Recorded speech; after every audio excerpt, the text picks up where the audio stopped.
برنامه ما امروز در مورد حضرت عمر فاروق.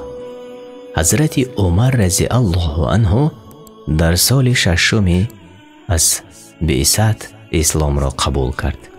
عمرش در این وقت 27 سال داشت. اسلامی عمر بعد 39 یا 40 مرد و 11 زن بود.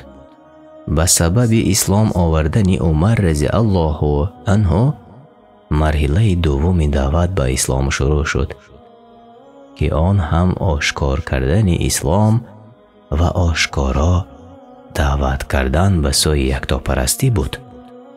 حضرت عمر رضی الله عنه صاحب هیبت بزرگ بود. عبدالله ابن مسعود می گوید از روزی که عمر رضی الله عنه به اسلام را آورد سر ما بلند شد و صاحب عزت شدیم. روایت بخاری. یعنی پیش از اسلام آوردن عمر رضی الله عنه صحابگان از جانب دشمنان الله بسیار اذیت می دیدند و مسلمانان از ترس مشرکان نمی توانستند که پیش از اسلام عمر الله را آشکارا عبادت کنند. عبدالله ابن مسعود می گوید ما مسلمانان به خانه کعبه رسیده نمی توانستیم تا آن وقتی که عمر اسلام را قبول کرد.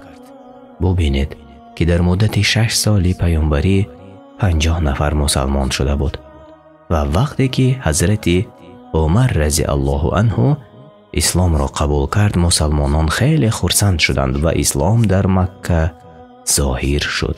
همراه پیامبر صلی الله علیه و سلم در جنگ های بدر، احد، همچنین غیر از این جنگ ها در دیگر جنگ ها نیز اشتراک کرده بود که پیامبر صلی الله علیه و سلم در آنها نبود و حتی در بعضی از این جنگ ها سرلشکر نیز بود و از جمله کسانی بود که روز جنگ احد همراه پیامبر صلی الله علیه و سلم استوارانه ایستاده و از او دفاع کرده بود.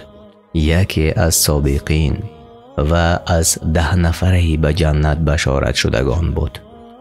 دومین خلیفه راشدین و یکی از خسران پیامبر صلی الله علیه و سلم و یکی از علمای بزرگ صحابه بود. مسلمان شدن عمر رضی الله عنه به سبب دعای پیامبر صلی الله علیه و سلم بود.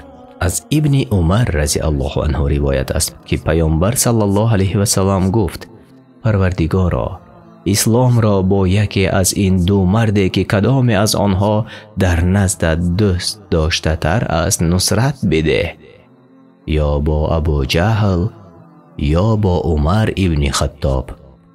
بعد این دعای پیامبر صلی الله علیه و سلم حضرت عمر رضی الله عنه مسلمان شد. روایت احمد و ترمذی حسن و صحیحش گفته است. روزهای نزدیک تماشابینان عزیز ما باز در مورد هجرت عمر ابن خطاب صحبت خواهیم کرد.